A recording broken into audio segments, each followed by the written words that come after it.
Hello friends, welcome to Telugu audio story. మీరు కనుక ఛానల్ని ఫస్ట్ టైం చూస్తున్నట్లయితే ఛానల్ సబ్స్క్రైబ్ చేయండి, లైక్ చేయండి. అలాగే ఈ కథపై మీ విలువైన అభిప్రాయాన్ని కమెంట్ రూపంలో తెలియచేయండి. ఇక కథలోకి వెళ్దామా? నా ప్రాణమా పార్ట్ 12 చూసే ముందు పార్ట్ 11 చూడండి. లింక్ డిస్క్రిప్షన్లో ఇవ్వడం జరిగింది. అప్పుడే తన డ్యూటీ పూర్తి చేసుకున్న ఆరుష్ డ్రెస్ చేంజ్ చేసుకుంటే రింగ్ అవుతున్న ఫోన్కి చిన్నగా నవ్వుతూ ఫోన్ ఆన్సర్ చేసి, తిన్నావా మేడం అని అడిగాడు. అటు నుండి సమాధానం రాకపోగా ఏడుస్తున్న సౌండ్కి భయం కలిగి, ఏమైంది జాను అని అడిగాడు. రిషి, ఏడవకుండా చెప్పు. రిషి, అన్నయ్యకి యాక్సిడెంట్ అయింది, లొకేషన్ షేర్ చేస్తాను, త్వరగా రా, నాకు భయంగా ఉంది అంటూనే లొకేషన్ షేర్ చేసి కాల్ కట్ చేసింది.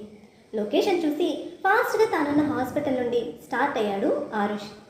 జాను వెళ్ళిపోయాక సమీర సత్యకృతి గారి కాళ్ళ మీద పడి, జాను ఏమంటుందో నాకు అర్థం కావడం లేదు మావయ్య, నిజంగా నాదేం తప్పు లేదు, తను మాట్లాడమంటే మాట్లాడాను అంతే, నన్ను క్షమించండి మావయ్య అని ఏడుస్తూ ఉన్న సమీర కళ్ళే కాదు చెంపలు కూడా ఎర్రబడ్డాయి.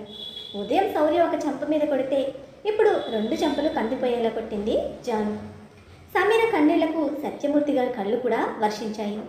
సమీర భుజాలు పట్టుకొని పైకి లేపి తన కన్నీళ్లు తుడుస్తూ, తన మాటలు పట్టించుకోక సమీర, శౌర్య కోసం మాత్రమే ఆలోచించు అని చెప్పి పక్కనే ఉన్న చైర్పై కూర్చోబెట్టారు. జాను చెప్పిన అడ్రస్కి చేరుకున్న ఆరుష్కి కార్ పార్కింగ్ లాట్లోనే జాను కనిపిస్తుంది. ఫాస్ట్గా కార్ పార్క్ చేసి వచ్చి జాను దగ్గరికి వచ్చాడు పరుగులాంటి నడకతో. ఒక్కసారిగా ఆరుష్ని చుట్టేసిన జాను ఇంకా గట్టిగా ఏడుస్తూ, అన్నయ్యకి ఏం కాదు కదా, చాలా భయంగా ఉంది అని ఏడుస్తూ ఉంటే తన భుజాలు నిమిరి, నేను చూసుకుంటాను పద అని చెప్పి జానుని పైకి నడిపించాడు ఆరుష్. ఆపరేషన్ థియేటర్ దగ్గరకు వెళ్ళగానే సత్యమూర్తి గారు సమీరలను చూసి దగ్గరకు వెళ్ళాడు స్పీడ్గా.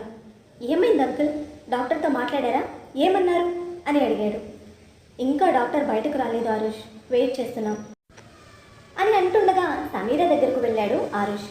తన పక్కన కూర్చొని, ఏడవకు సమీ, తనకేం కాదు, పర్మిషన్ తీసుకొని నేను కూడా లోపలికి వెళ్తాను అని చెప్తున్న ఆరుష్ నుండి దూరం జరుగుతుంది సమీర. తను ఎందుకు అవాయిడ్ చేస్తుందో అర్థం కాక వెర్రి చూపులు చూస్తున్న ఆరుష్కి అప్పుడే ఆపరేషన్ థియేటర్ నుండి బయటకు వస్తూ కనిపిస్తారు డాక్టర్. డాక్టర్ని చూసి అందరూ పైకి లేస్తే ఏమైందని అడుగుతాడు ఆరుష్. నథింగ్ టు వరీ, కార్లో సేఫ్టీ బ్యాగ్స్ ఉండడం వల్ల ప్రాణాలకి ఏం కాలేదు, కానీ ఆ రూట్లో యాక్సిడెంట్ అయ్యే ఛాన్స్ చాలా తక్కువ, ఎవరో గ్రడ్జ్ పెట్టుకొని యాక్సిడెంట్ చేసినట్టు అనిపిస్తుంది, కేర్ఫుల్గా ఉండమని చెప్పండి అని చెప్పిన డాక్టర్ వైపు అనుమానంగా చూస్తారు అక్కడున్న వాళ్ళంతా. జస్ట్ గెస్ట్ చేశానంతే, ఎనీవే 1 అవర్లో మీరు వెళ్ళి చూడొచ్చు, నర్స్ ఇన్ఫామ్ చేస్తుంది అని చెప్పి అక్కడ నుండి వెళ్ళిపోతే ఆరుష్ కూడా అతన్ని ఫాలో చేస్తాడు. శౌర్యకి ఎలాంటి ప్రాబ్లం లేనందుకు జాను రిలీఫ్గా ఫీల్ అయితే హాస్పిటల్ బయట ఉన్న గుడికి వెళ్ళడానికి సిద్ధపడుతుంది సమీర. సత్యమూర్తి గారికి అర్థమై జానుతో పాటు అక్కడే ఉండిపోతే డాక్టర్తో మాట్లాడి శౌర్య కండిషన్ తెలుసుకుని వస్తాడు ఆరుష్. కాసేపటి తర్వాత శౌర్య స్పృహలోకి వచ్చాడు అని నర్స్ వచ్చి చెప్పడంతో ముగ్గురు లోపలికి వెళ్తారు. అప్పుడే కళ్ళు తెరుస్తున్న శౌర్యకి తలంతా భారంగా కనిపిస్తూ ఉంటే ఎదురుగా ఉన్న ముగ్గురు మస్కగా కనిపిస్తారు. అందులో మొదట సమీర ఉండాలని మనస్ఫూర్తిగా కోరుకుంటూ ఒకసారి గట్టిగా కళ్ళు మూసి తెరిచాడు. జాను, సత్యమూర్తి, ఆరుష్ వరుసగా నుంచిన వాళ్ళలో సమీర కనిపించకపోయేసరికి ఏదో నిరుత్సాహం, కానీ ముందున్న వాళ్ళని బాధ పెట్టకుండా చిన్నగా నవ్వడానికి ట్రై చేసి ఫెయిల్ అయ్యాడు. తల మీద కట్టుతో జీవం లేని ముఖంతో బెడ్ మీద పడున్న శౌర్యను చూసి ఏడుపాడు ఆపుకోలేకపోయింది జాను. తండ్రిని హత్తుకొని గట్టిగా ఏడుస్తూ ఉంటే, జాను కమ్ హియర్ అని పిలుస్తాడు శౌర్య. అతని మాటకి తండ్రిని వదిలి శౌర్య ముందుకు వెళ్తుంది జాను. తన పక్కన కూర్చోమన్నట్టు చోటు చూపించి, వై ఆర్ యు క్రయింగ్ అని అడిగాడు స్మూత్గా. జాను సమాధానం చెప్పకపోయినా ఆమె బాధ పసిగట్టిగల శౌర్య జాను చేతిని చిన్నగా నిమురుతూ, I'm all right, don't cry, and please నువ్వు ఇక్కడొద్దు, ఇంటికి వెళ్ళిపో అని చెప్పాడు సున్నితంగా. నో అన్నయ్య, నువ్వు క్యూర్ అయ్యే వరకు ఇక్కడే ఉంటాను అని చెప్పి చిన్న పిల్లలా ఏడుస్తున్న తనను తీసుకొని బయటకు వెళ్ళమన్నట్టు ఆరుష్కి కళ్ళతోనే సైగ చేస్తాడు శౌర్య. ఓకే అని లిప్ మూమెంట్ ఇచ్చి జానుతో పాటు బయటకు వెళ్తాడు.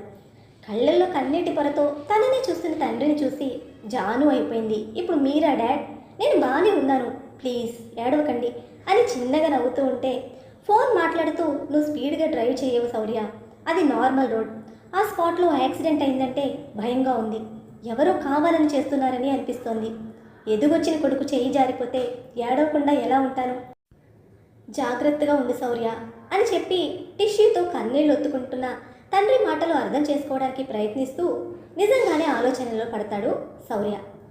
ఇంకేదో మాట్లాడుతూ ఉన్న తండ్రిని ఆపి అదెక్కడుంది డాడ్ అని అడిగాడు. సమీర గురించి అడుగుతున్నాడని అర్థమై నీకోసం దేవుడికి దండం పెట్టుకోవడానికి వెళ్ళింది, పిలవండి ఒకసారి. ఓకే అని చెప్పి బయటకు వెళ్ళిన సత్యమూర్తి సమీరని పిలిచి శౌర్య గదికి వెళ్ళమని చెప్తారు. అలాగే మావయ్య అని చెప్పి డోర్ వరకు వెళ్ళిన సమీర కన్నీటికి ఆనకట్ట లేకుంటే ఏడిస్తే తిడతాడు అని కన్నీళ్లు పూర్తిగా తుడుచుకొని అవి ఇంకిపోయాక డోర్ ఓపెన్ చేసింది. సమీర కోసమే ఎదురు చూస్తున్న శౌర్య తను రాగానే ఆటోమేటిక్గా కార్నర్ స్మైల్ ఇచ్చాడు. రూమ్లోకైతే ఎంటర్ అయింది కానీ అస్సలు తలెత్తి శౌర్య వైపు చూడని సమీర శౌర్య ఎలాంటి పొజిషన్లో ఉండి ఉంటాడో చూడలేక చేతులతో చీరని గట్టిగా పట్టుకొని అంతకంటే గట్టిగా కళ్ళు మూసుకుంది. సమీర ఫీలింగ్స్ని అంచనా వేస్తున్న శౌర్య నర్స్ని బయటికి వెళ్ళమని చెప్పాడు. ఓకే సార్ అని ఆమె వెళ్ళిపోతే ఓయ్ డోర్ క్లోజ్ చేసి ఇలా రావే అని ఆర్డర్ వేశాడు. వాయిస్ గట్టిగానే వస్తుండేసరికి వాడికి ఏం కాలేదు అని ఫిక్స్ అయ్యి డోర్ క్లోజ్ చేసి మళ్ళీ అక్కడే నిలబడుతుంది. మెంటల్ పేషెంట్ నువ్వా నేనా? ఇప్పుడు నేను నీ దగ్గరికి వచ్చే పరిస్థితిలో లేను కానీ ఇట్రా అని కమెంట్ చేసేసరికి అడుగులో అడుగు వేసుకుంటూ వెళ్ళి శౌర్య పక్కన నిలబడుతుంది సమీర. ఏంటే నీ మొహమాటం? నీ మొగుడు అందం పోయింది ఇక చూడలేను అనుకుంటున్నావా అని అడగగానే అతని వైపు చివాలన చూసి మాటలు సరిగ్గా రావా నీకు అని కోపంగా అడుగుతుంది. నువ్వు ఇలా ఏదో పోగొట్టుకున్నట్టుంటే అస్సలు సరిగ్గా రావు. అయినా నేను ఇంకా పైకి పోలేదు, ఆ ఏడు పెట్టే మీరంతా అని మొహాన్ని గంటు పెట్టుకుని అడిగిన శౌర్య చంపకి చిన్న స్లాప్ ఇచ్చింది ఉక్రోషం ఆపుకోలేక. ఆమె చేతి దెబ్బకు శౌర్య నవ్వుతూ అసలే బెడ్ మీద ఉన్నానే, జాలి లేకుండా ఏంటి పనులు అని అడుగుతున్న అతన్ని దగ్గరికి తీసుకొని ముఖమంతా ముద్రతో ముంచేస్తుంది. ఈ 5 గంటల్లో సమీరని మిస్ అయిన ఫీలింగ్ తగ్గుతూ ఉంటే సన్నగా ఊరుస్తున్న సమీర నడుపుపై తన అరచేతిని ఉంచి అక్కడ చిన్నగా ప్రెస్ చేస్తాడు. ఒక్కసారిగా ఉలిక్కిపడి వెనక్కి జరిగిన సమీర చీరని సర్దుకుంటూ సరిగ్గా ఉండవా నువ్వు? నీ పొజిషన్ ఏంటి, చేస్తున్న పనులేంటి అని చిరుకోపం చూపించింది. సమీర హ్యాండ్ పట్టుకొని మీదకి లాక్కున్న శౌర్య ఆమె పెదవుల మీద బొట్టన వేలుతో పాముతూ ముద్దులతో మూడు రప్పించింది ఎవరే హా అని అడుగుతూ సమీర తలలో వేలు పెట్టి ముందుకు తెచ్చుకున్నాడు తన పెదవులను అందుకోవడానికి. ఒక్కసారిగా సమీర వెనక్కి జరిగి త్వరగా క్యూర్ అయిపోయి శౌర్య చూడలేకపోతున్నా నేను ఇలా అంటూ ఏడుపు మొహం పెట్టిన సమీరాని తీక్షణంగా చూసిన శౌర్యకి ఆమె బుగ్గల్లో వాపు కనిపిస్తూ ఉంటే దగ్గరికి రమ్మని పిలుస్తాడు. శౌర్య చూసేశాడు అని అర్థమై ముఖం తిప్పుకున్న తనని ఇంకా కోపంగా చూస్తూ సమీ చెప్పేది నీకే, కమ్ క్లోజ్ అని అరిచాడు గట్టిగా. ఇప్పుడు అతను చెప్పింది చేయకపోతే ఖచ్చితంగా బెడ్ మీద నుంచి లేచి వాచిన బుగ్గలు చూసి శివతాండవం చేస్తాడని అర్థమై భయంగానే దగ్గరకు వెళ్ళింది సమీర. ఫేస్ని హోల్డ్ చేసిన శౌర్య 2 చెంపలను గమనించి ఏం జరిగింది అని అడిగాడు. సమీర మౌనంగా ఉంది. నిన్నే అడుగుతున్నాను, ఏం జరిగిందో చెప్పు. అతని వాయిస్కి జంకిన నువ్వు కొట్టావు కదా ఉదయం అని అంటున్నా ఆమె మాటల్లో అబద్ధం స్పష్టంగా తెలుస్తూ ఉంటే ఇప్పుడు అబద్ధాలు చెప్పి మళ్ళీ నా చేత కొట్టించుకోకు అని సీరియస్గా వార్నింగ్ ఇవ్వగానే ముభావంగా అయిపోయింది సమీర. చెప్తున్నావా లేదా? రైస్ అయిన తన వాయిస్కి శౌర్యని కూల్ చేయాలని అర్థమై అతని కళ్ళలోకి ప్రేమగా చూస్తూ ఏం కాలేదు ఏడవడం వల్ల. ఈసారి తన చేయి గట్టిగా పట్టుకున్నాడు శౌర్య. నా పేషెన్స్ టెస్ట్ చేయకు సమీ, నీకు తెలుసు నాకంత ఓర్పు ఉండదని అని అంటూ ఉండగా ఇంకా నిజం దాచలేక నా వల్లే నీకు యాక్సిడెంట్ అయిందని జాను కొట్టింది అని చెప్పింది తలదించుకొని. వాట్? ఆశ్చర్యంగా అడిగిన శౌర్య వైపు చూడకుండా నీతో నేను ఫోన్లో మాట్లాడడం వల్ల నీకు యాక్సిడెంట్ అయిందని తనకి కోపం వచ్చింది అందుకే కొట్టింది అని చెప్పింది. శౌర్య కళ్ళు ఎరుపెక్కగా అది కొడుతూ ఉంటే షోరూంలో బొమ్మలా నిలబడ్డావా అని అడుగుతూ టేబుల్ పక్కనున్న ఫోన్ అందుకొని జానుకి కాల్ చేశాడు. అటు ఆన్సర్ చేయగానే పైకి రా అని సీరియస్గా చెప్పి కాల్ కట్ చేసి ఫోన్ నేలకేసి కొట్టాడు గట్టిగా. సమీర ఉలిక్కి పడితే తన వైపు చూడకుండా కోపాన్ని కంట్రోల్ చేయడానికి ట్రై చేస్తున్నాడు శౌర్య. శౌర్య ఫోన్ చేసి పిలిచేసరికి ఫాస్ట్గా పైకి వచ్చిన జాను డోర్ ఓపెన్ చేసి లోపలికి వస్తూ సమీరని కోపంగా చూసి అతని దగ్గరికి వెళ్తుంది. దాన్ని ఎందుకు కొట్టావు? ఒకేసారి వినపడిన శౌర్య మాటకు లైట్గా చెమటలు పడుతూ ఉంటే ఏం మాట్లాడకుండా భయంగా నిలబడుతుంది. అడిగేది నిన్నే. ఒక్కసారిగా వచ్చిన వాయిస్కి బయటున్న ఆరుష్ కూడా లోపలికి వస్తే అతన్ని అనుసరిస్తారు సత్యమూర్తి. శౌర్య అరుపుడికి 2 అడుగులు వెనక్కి వేసిన జాను సమీరపై కోపమంతా బయట పెట్టే ప్రయత్నంగా దీనివల్లే మన అమ్మ మనకు దూరం అయిందన్నయ్య, ఇప్పుడు నువ్వు ఎలా సైలెంట్గా ఉండమంటావు? ఈ మహాతల్లి మన జీవితాలను అడుగుపెట్టిన తర్వాత నుండి అన్నీ దరిద్రాలే, అందుకే కొట్టాను. నీకేమైనా అయితే దీని ప్రాణం కూడా తీస్తాను అని అంటున్న జాను చంప పగులుతుంది సత్యమూర్తి గారి చేతుల్లో. అసలు నిజం జాను మాటల్లో తెలుసుకున్న ఆరుష్కి అర్థమైంది సమీర కోపానికి కారణం. నీకేం రైట్ ఉందని కొడతావు జాను నా చెల్లిని అని అడిగిన ఆరుష్ వైపు కోపంగా చూస్తూ, తను నీకు చెల్లెలైతే హాస్పిటల్ బెడ్ మీద పడున్న శౌర్యకి నేను చెల్లెల్ని, అది గుర్తుపెట్టుకొని అడుగు అని అంతే యాటిట్యూడ్గా చెప్పిన జానుని ఎలా అర్థం చేసుకోవాలో తెలియలేదు ఆరుష్కి. గతంలో ఇలానే మొండిది, మారింది అనుకున్నాడు. కానీ తనలో ఇసుమంతైన మార్పు కనిపించకపోయేసరికి కమ్ విత్ మీ సమీ అంటూ సమీర భుజాల చుట్టూ చేతులు వేసి బయటకు తీసుకువెళ్తే మధ్యలోనే ఆపుతాడు శౌర్య. ఆగిన సమీర వెనక్కి తిరిగి శౌర్య జాను వైపు చూస్తే say sorry to my wife అని చెప్తాడు దృఢంగా. ఆ మాటకి బిక్క చచ్చిపోయిన జాను వాట్ అంది గట్టిగా. సమీరకి సారీ చెప్పు జాను. అంతే స్ట్రాంగ్గా వినపడిన శౌర్య మాటకి కోపంతో ఊగిపోతూ, ఏం మాట్లాడుతున్నావో నీకైనా అర్థమవుతుందా అన్నయ్య, దానికి నేను సారీ చెప్పడం ఏంటి అని అరిచింది. జాను షటప్, నువ్వంటే ఉన్న ప్రేమతో తను నిన్ను కొట్టకుండా ఆపుతున్నాను. ఇప్పుడు నువ్వు సారీ చెప్పకుంటే నా చెల్లెలుగా ఉండవు, ముందే చెప్తున్నా అని వస్తున్న శౌర్య మాటలకు సమీర జంకి, అవేం మాటలు శౌర్య, తనను కొట్టింది నీ మీద ఉన్న ప్రేమతోనే కానీ మరే కారణంతో కాదు, చిన్నపిల్ల కదా వదిలే అంటున్న సమీర వైపు చూడకుండానే చేతికి అందిన సెలైన్ బాటిల్ విసిరికొట్టి షటప్ అని అరిచాడు శౌర్య. ఉలిక్కిపడ్డ సమీర భయపడి 2 అడుగులు వెనక్కి వేస్తే కాలు స్లిప్ అయి పడకుండా ఆరుష్ పట్టుకున్నాడు. జాను నీకు తెలుసుగా నాకు రిపీట్ చేయడం ఇష్టం ఉండదని చెప్పి సీరియస్గా చూస్తూ ఉంటే కళ్ళ నిండా నీళ్లతో సారీ అంది. ఎవరికి చెప్తున్నావు, నాకా లేక గోడలకా? అన్నయ్య, అన్నయ్యని చెప్తున్నా, రిలేషన్తో సారీ చెప్పు అనగానే ఈగో హర్ట్ అయిన జాను అక్కడి నుండి వెళ్ళబోతే, ఇప్పుడు వెళ్తే అన్నయ్య అని నన్ను లైఫ్లో పిలవలేవు అని చెప్పి అటు తిరుగున్న జానునే చూస్తూ ఉన్నాడు శౌర్య. జానుకు తెలుసు శౌర్య తనని ఎంతగా ప్రేమిస్తాడో, అలానే తన కోసం ఏమేం చేస్తాడో. అలానే శౌర్య పట్టుదల కూడా ఆమెకి బాగా తెలుసు. అందుకే అన్నయ్య కోసం తగ్గాలి అనుకుంది. సమీర వైపు తిరిగి ఐఎమ్ సారీ వదినా అని చెప్పి నీళ్ల కళ్ళతో ఒకసారి శౌర్యని చూసి అక్కడి నుండి వెళ్ళిపోయింది. జాను కళ్ళలో నీళ్లు శౌర్యకి బాధని కలిగించినా తనని ఇలానే వదిలేస్తే పెళ్లి తర్వాత కూడా చైల్డిష్గా బిహేవ్ చేస్తుందని అనిపించి అలానే మొండిగా నిలబడి ఉంటాడు. మనస్పర్ధలు రోజు రోజుకి ఎక్కువ అవుతూ ఉంటే ఎందుకు పరిస్థితులు ఇలా మారాయో అర్థం కాక తల పట్టుకుని బయటకు వెళ్ళిపోతారు సత్యమూర్తి గారు. మీరిద్దరూ కూడా బయటకు వెళ్ళండి అని వినపడిన శౌర్య మాటకి ఆరుష్ సమీరతో పాటు కదిలితే నువ్వు వెళ్ళన్నయ్యా, నేను తన దగ్గర ఉంటాను అని చెప్పి ఆరుష్ని బయటకు పంపేసింది. డోర్ క్లోజ్ చేసి శౌర్య వైపు వచ్చింది. అటు తిరిగిన శౌర్యని నెమ్మదిగా వెనక నుండి హత్తుకుంటూ అంత కోపం ఏంటి నీకు అని అడిగింది చిన్నగా. బయటకు పోవే సీరియస్గానే వినపడిన వాయిస్కి ఒక అడుగు వెనక్కి వేస్తూనే మళ్ళీ అతన్ని అతుక్కుపోతూ, పోను, ఇందాక కిస్ ఇస్తానన్నావుగా ఇవ్వు అంటూ అతని ముందుకు వెళ్తుంది. కోపం తెప్పించుకు సమీ, మూడ్ బాగాలేదు, బయటకు పో. నా వల్లే మూడ్ స్పాయిల్ అయిందా? కాదు, వెళ్ళు. ఇలా మాట్లాడుకురా, చాలా మిస్ అయ్యాను నిన్ను అంటూ హార్ట్ మీద తలపెట్టి చేత్తో షర్ట్ పక్కకు తప్పించి ఛాతీ మీద ఉన్న జుట్టును పంటితో లాగింది.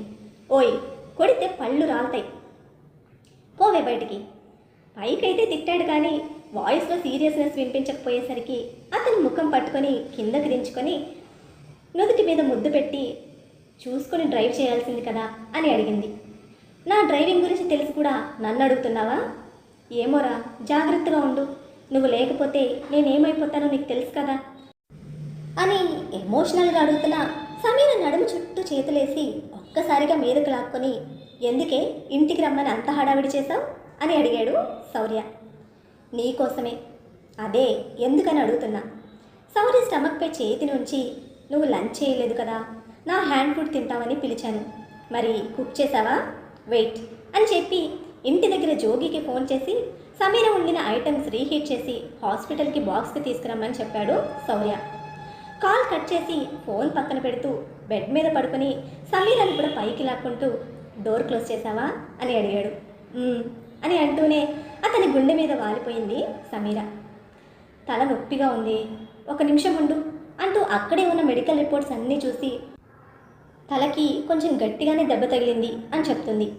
కొన్ని డేస్ అరవకుండా కూల్గా ఉండమని ఫ్రీ సజెషన్ ఇస్తూ ఉంటే తన చేతిలో ఉన్న రిపోర్ట్స్ లాగి పడేసి మళ్ళీ సమీరని మీదకి లాక్కొని నా నొప్పిపోయేలా ఒక ముద్దు పెట్టవే, నేను చాలు అనేంత వరకు పెడుతూనే ఉండు అంటూ చీర లోపల నుండి సమీర నడుముని కబ్జా చేశాడు శౌర్య. మన హాస్పిటల్లో ఉన్నాన్రా. శౌర్య చేతి స్పర్శకు వివసురాలైపోతూ తమకంతో చెప్పింది సమీర. కాబట్టే ముద్దుతో ఆగుతున్నా. సమీర నడుము మడతలు కొలుస్తున్నాడు శౌర్య. శౌర్య, ఇంటికి వెళ్ళాక చూసుకున్నాలే, ఇప్పటికి వదిలే. నో బేబీ, నాకు ఏదో అవుతుందిరా. అవ్వని, మనల్ని డిస్టర్బ్ చేయడానికి ఎవ్వరూ రారు అంటూనే సమీర భుజానికి పెట్టిన పళ్ళు పిన్ తీసి చీర కిందకి జార్చాడు. పళ్ళు కిందకి పడకుండా ఆపి వద్దు అన్నట్లు కళ్ళతోనే సైగ చేసింది సమీర. వదలను అన్నట్లు కళ్ళతోనే అల్లరిగా నవ్వాడు Shaurya. Shaurya, this is not the correct place for what అన్నాడు శౌర్య. వదులు ప్లీజ్. మార్నింగ్ మిస్ అయ్యాను నిన్ను. ఆ ఆత్రంతోటే కార్ స్టార్ట్ చేసి ఉంటావు, ఏమన్నా అనుకో అంటూ శౌర్య కళ్ళ ముందున్న సమీర పెదాలు కంగారుతో అదురుతూ ఉంటే చూపు అక్కడే స్టిక్ చేసి ఉంచాడు శౌర్య. ఏంట్రా చూపు, తినేస్తావా కళ్ళతోనే?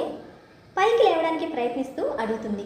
సమీరని ఇంకొంచెం గట్టిగా పట్టుకొని, ఉండవే, నీ వెయిట్ అంటే నాకు చాలా ఇష్టం, కాటన్లా మెత్తగా ఉంటావు, అస్సలు బరువు తెలియదు అని అంటూ తన పెదవి మీద పంటి గుర్తులద్ది నొప్పితో భారంగా కళ్ళు మూసిన సమీరని చూసి కళ్ళు తెరవ్వే అన్నాడు హస్కీ వాయిస్తో. Shaurya, please. Why this please baby అని అడుగుతూ సమీర మెడలో ముఖం దాచి ఉన్నట్టుండి ఒక్కసారిగా స్కిన్ సక్ చేశాడు. ఒక్కసారిగా ఒంట్లో కలిగిన ప్రకంపనలకి శౌర్యని గట్టిగా హగ్ చేసుకుంది సమీర.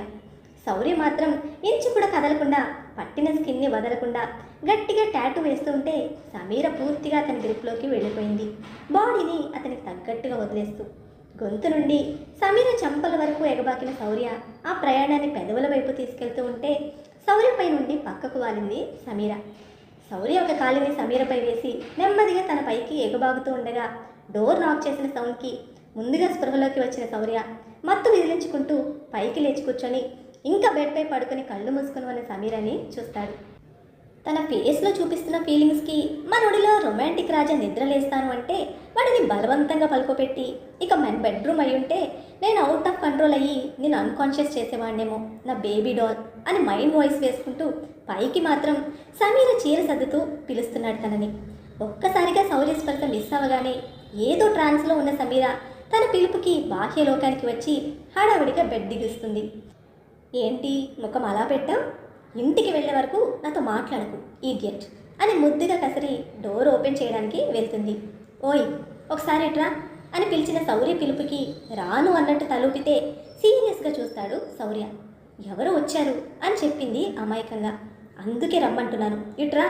జెంటిల్గా వినపడిన వాయిస్కి నెమ్మదిగా వెళ్ళిన సమీర అడుగు దూరంలో ఆగిపోతే చేయి పట్టి ముందుకు లాక్కొని ఫ్రీగా వదిలేసిన జుట్టుని మెడ దగ్గర అడ్జస్ట్ చేస్తాడు. టాటూ చేసిన ప్లేస్లో బాగా రెడ్గా అయిపోవడం వల్ల హెయిర్ నీట్గా సర్ది వదిలి ఇప్పుడెళ్ళు అన్నాడు. ఇంతలా బయట చేయాలా?